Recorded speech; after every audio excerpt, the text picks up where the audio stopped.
Hello friends, this is Sachin Prabhakar and welcome to my channel. This is Lakshya Sandhan. अपने channel पे हम basic से grammar को डिस्कस करते हैं और अभी हम एडजेक्टिव्स को फॉलो कर रहे हैं। ये एडजेक्टिव्स का 5वां भाग है। इससे पहले एडजेक्टिव को 4 भाग में तोड़ करके समझाया गया है। तो पार्टिकुलर वर्ड का अप्रोप्रिएट यूज़ क्या है सेंटेंस में, और अगर वो सेंटेंस में गलत है तो क्यों गलत है, और सही है तो क्यों सही है, हम यही समझने का काम अपने चैनल पे करते हैं। अब ये देख लीजिए, यहाँ पर एक सेंटेंस है, the higher you go the colder it is. अब इसका नियम क्या है, देखिए, पहले आप आर्टिकल डालेंगे, फिर उसके बाद कंपैरेटिव डिग्री लेंगे, फिर उसके बाद सिंपल सिंपल क्लाउज या पास्ट सिंपल क्लाउज लेंगे, फिर उसके बाद एक और कंपैरेटिव डिग्री लेंगे आर्टिकल दा लगा करके, और उसके बाद ऑब्जेक्ट। तो ये इस सेंटेंस का स्ट्रक्चर है। इसका मतलब होता है, जैसे इस सेंटेंस का मतलब है, जैसे जैसे आप ऊंचाई पर जाएंगे ठंड बढ़ती जाएगी, तो वैसे ही इसका उपयोग होता है। अब इस सेंटेंस में समझते हैं। देखिए, the more they earn the much they spend on luxury items. अब इसमें गलत क्या है, देखिए, ये तो सही है, द कंपेरेटिव डिग्री के साथ द आया है, ठीक है। फिर इसके बाद सिंपल क्लाउज, ठीक है, फिर कॉमा, ठीक है। अब यहाँ गलती हुई है, यहाँ देखिए मच लगाया है, पॉजिटिव पॉजिटिव डिग्री है, जबकि यहाँ पर कंपेरेटिव डिग्री होनी चाहिए थी, द मोर। जब आप मोर पे पुट कर देंगे मच की जगह, तो ये सेंटेंस सही हो जाएगा।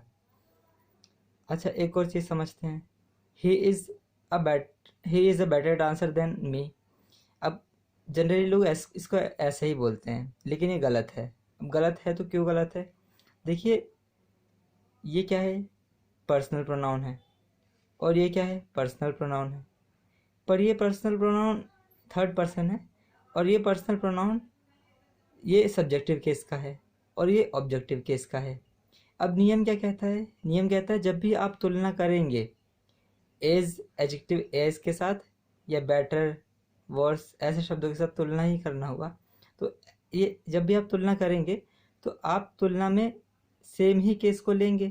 अब यहाँ देखिए, ये क्या है, सब्जेक्टिव केस है, यहाँ ऑब्जेक्टिव केस है, जबकि यहाँ पर भी सब्जेक्टिव केस होना चाहिए था। तो ठीक है, सब्जेक्टिव केस यहाँ पर लगा दिया।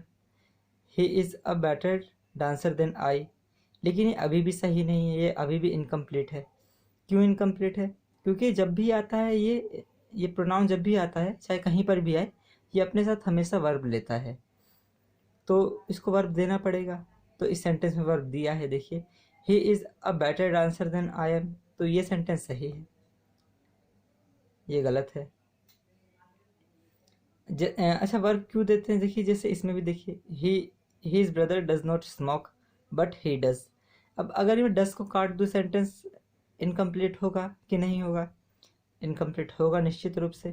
तो इसीलिए जहाँ जब भी आप प्रोनाउन लेंगे, तो उसके साथ हमेशा वर्ब लेंगे। तो यहाँ पर आप ये नहीं एक्सपेक्ट कर सकते कि केवल प्रोनाउन दे दिया और काम ख़त्म, उसके साथ आपको एम भी लगाना पड़ेगा। तो यहाँ पर इसलिए एम लगाया है, he is better dancer than I am. तो अब से इसका शुद्ध रूप समझ लीजिएगा इस सेंटेंस के स्ट्रक्चर का। अब अगला सेंटेंस देखते हैं। He is not as smart as she is.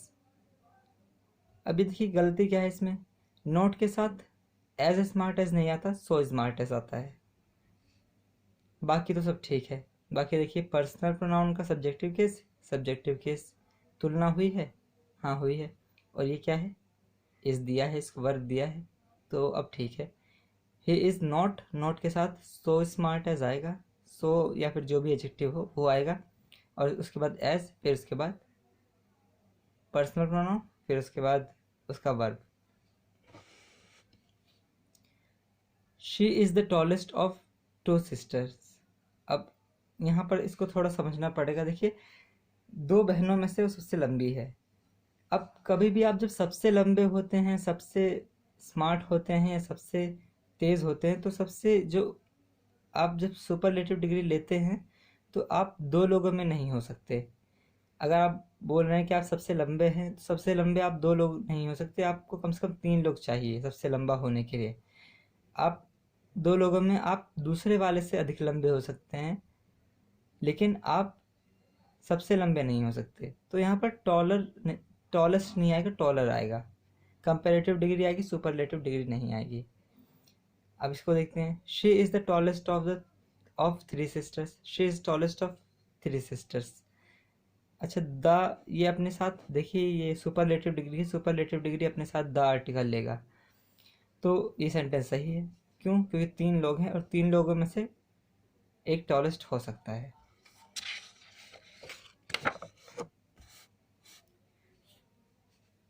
Of the three lessons the former is the easier. अब यहाँ पर फॉर्मर और लेटर का कॉन्सेप्ट समझना पड़ेगा। ठीक है, फॉर्मर और लेटर। फॉर्मर का मतलब होता है पहले आने वाला और लेटर का मतलब होता है बाद में आने वाला। और ये नियम है केवल दो ही लोगों में इस्तेमाल होता है, दो लोगों में, दो वस्तुओं में। अब क्या बोल रहा है? Of the three lessons the former is the easier. अब देखिए, थ्री लेसन में फॉर्मर पहले वाला कौन सा होगा? फर्स्ट वाला। अगर आप फर्स्ट वाले को पहला वाला समझ रहे हैं तो गलती हो जाएगी, क्योंकि थ्री में फर्स्ट सेकंड थर्ड का कॉन्सेप्ट चलेगा, फॉर्मर लेटर का कॉन्सेप्ट नहीं चलेगा। फॉर्मर लेटर का कॉन्सेप्ट केवल दो लोगों में चलेगा। जैसे of the two lessons the former is easier. अब ये सही है। एक पूर्वगामी होता है, एक बाद में आने वाला। पहले आने वाला, एक पहले आने वाला, एक बाद में आने वाला। तो पहले आने वाला है। क्या कह रहा है इस सेंटेंस का मतलब? दो लेसन्स में से जो पहले आया वो ज़्यादा आसान था। अब यहाँ लेटर भी लगा सकते थे, यानी अब लेटर लगा दे तो क्या मतलब बन जाता कि दो लेसन्स में से जो बाद में आया वो ज़्यादा आसान है। तब ये मतलब बनता। अच्छा, अब इसको देखते हैं सेंटेंस को। Of the two lessons the former is easier.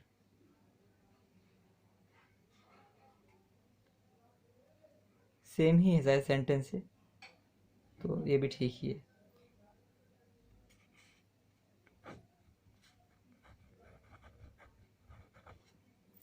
Of the three lessons the first is easiest. अब देखिए, फर्स्ट सेकंड थर्ड तीन है, तो इसमें आप फर्स्ट सेकंड थर्ड का कॉन्सेप्ट लगाएंगे, इसमें फॉर्मर और लेटर का कॉन्सेप्ट नहीं लगाएंगे। अब क्या कहना चाहता है? थ्री में फॉर्मर और लेटर का कॉन्सेप्ट नहीं चलता। अच्छा, तो चलता क्या है? फर्स्ट सेकंड थर्ड चलेगा। Of the three lessons the first is the easiest. ये सेंटेंस है ये। अगर सेकंड वाला होता तो आप बोलते of the three lessons the second is the easiest. तो आप समझ गए होंगे, फॉर्मर और लेटर के लिए आप कहाँ पर इस्तेमाल करेंगे? दो लोगों में।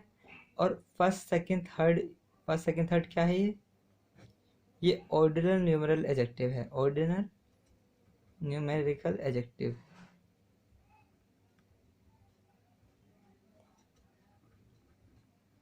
सबसे पहले एडजेक्टिव ऑफ नंबर है, उसमें से क्या है? एडजेक्टिव ऑफ नंबर में कितने प्रकार के एडजेक्टिव्स होते हैं? Cardinal number adjective, ordinal number adjective और मल्टीपल नंबर एडजेक्टिव। ये क्या है? Ordinal number adjective. और ऑर्डिनल नंबर एडजेक्टिव अपने साथ आर्टिकल दा लेता है, तो सही।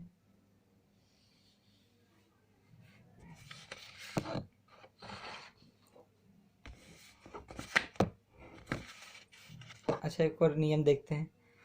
ही is junior than I am. अब देखिए क्या है? पर्सनल प्रोनाउन है, ठीक है। तुलना हो रही है, ठीक है। देन लगाया है, ठीक है। फिर यहाँ पर्सनल प्रोनाउन है, पर्सनल प्रोनाउन के साथ पर्सनल प्रोनाउन की तुलना होती है, ठीक है। इसके साथ इसका वर्ब आया है, ये भी ठीक है।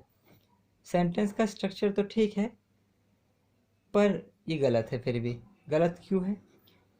क्योंकि जो वर्ड्स होते हैं जूनियर, प्रायर, ये रहे जूनियर, एंटीरियर, प्रायर,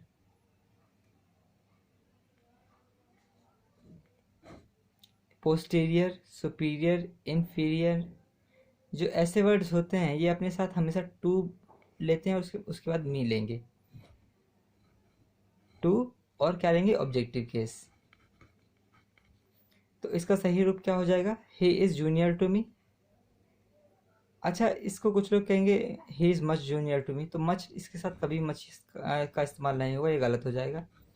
हमेशा सिंपल ही रहेगा, he is senior to me, he is junior to me, या he is inferior to me, he is superior to me, ऐसे करके। तो ये शब्द, खासकर ये शब्द जो है जितने भी हैं, ये अपने साथ प्लस में टू लेंगे और फिर प्लस में ऑब्जेक्टिव केस लेंगे। तो आई होप आज का लेसन आपको समझ में आया होगा। ये एडजेक्टिव्स का लेसन यहीं पर कंप्लीट होता है। इसके बाद हम एडवर्ब्स को शुरू करेंगे। सो धन्यवाद ये वीडियो देखने के लिए।